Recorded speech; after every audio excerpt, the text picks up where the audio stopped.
Everybody's, I guess, thought is it won't happen to me, and then it does happen. And sometimes it's the littlest thing, to a complete total loss. Belongings can always be changed, but you can't, losing a loved one is inconceivable.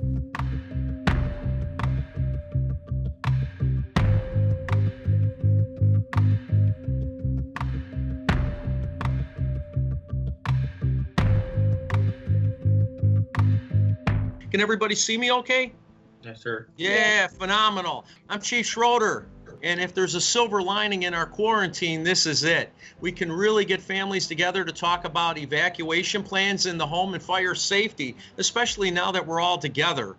So a couple things that we're going to talk about are evacuation, if your smoke detector goes off, but there's some things that we have to do before that to make sure that we remain safe. The first thing that we need to do that we're all home is check our smoke detectors. We want to make sure that they're working, right? The most important fire tip I can give anybody, and I say this day in, day out, is have a working smoke alarm in your home. And that you have them in every room, especially the bedrooms.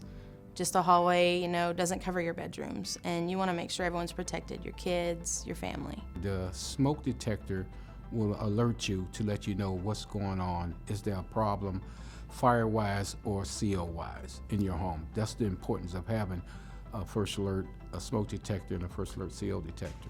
And check it with the family. Just don't be by yourself in the room. Bring the whole family so they all can hear that sound. They need to know that when that sound goes, there's a problem in the house. There's smoke, there's fire, something going on. That's the first thing. The second thing is you want to have an escape plan. I would recommend to practice it at least once a month, and that way it stays fresh in their minds. And to a point, you can even make a game out of it.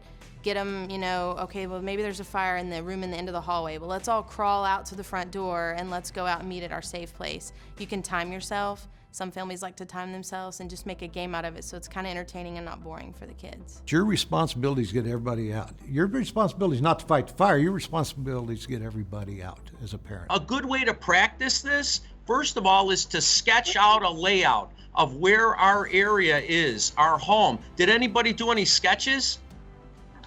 Oh, wow. Now that's pretty good. That's excellent. Some people draw them out. It's as simple as getting out a piece of paper and some crayons, kind of draw two ways out. And you want to have a meeting place, whether it be across the street at the neighbor's yard or in someone's driveway that's far enough away from your home that you'll be safe. And you want to make sure everyone meets there and waits for a certain person to meet there. Like, everybody meet here and wait for Dad. But make sure that everybody goes to that place and stays there waiting for everybody else to get there. We have to keep in mind most of our fires with fire fatalities occur between the hours of midnight and 6 in the morning. What do you guys think we're doing at that time? Sleeping.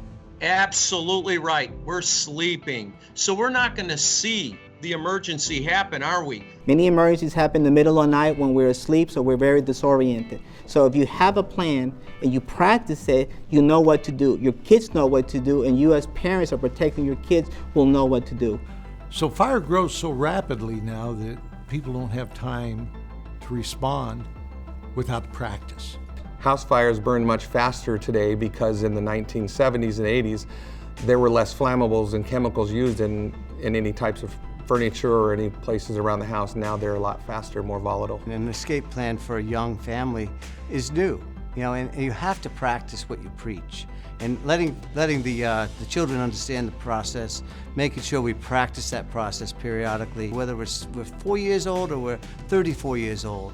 We know the process, we practice this, we've drilled this, and in a real emergency, we know what to do. We talk about CO a bit in this house, and we have carbon monoxide detectors on every level. Perfect. As far as the kids' safety, is there anything that we should be telling them about it? Some of the things that you want to make sure that the kids understand are some of the signs and symptoms. Do I feel ill? You want to make sure that they're telling you right away. Do I have a headache? Is it constant? Some of the signs and symptoms of carbon monoxide are a good indicator of that. Carbon monoxide is really the next thing that we have to push harder to save lives, because we're losing too many people from the silent killer. It's essential that you have a carbon monoxide alarm in your home at all times. And the reason is because it can detect those odors and those gases that you cannot detect. We can detect smoke all day long. We smell it, whatever. Carbon monoxide, you cannot detect it. You need that unit in your house to help detect it. and make you aware that you need to get out of the house now. Get those smoke detectors up, get those carbon monoxide detectors in your homes, protect your loved ones, and keep them safe. Have the conversations, enjoy the conversations, because life is precious.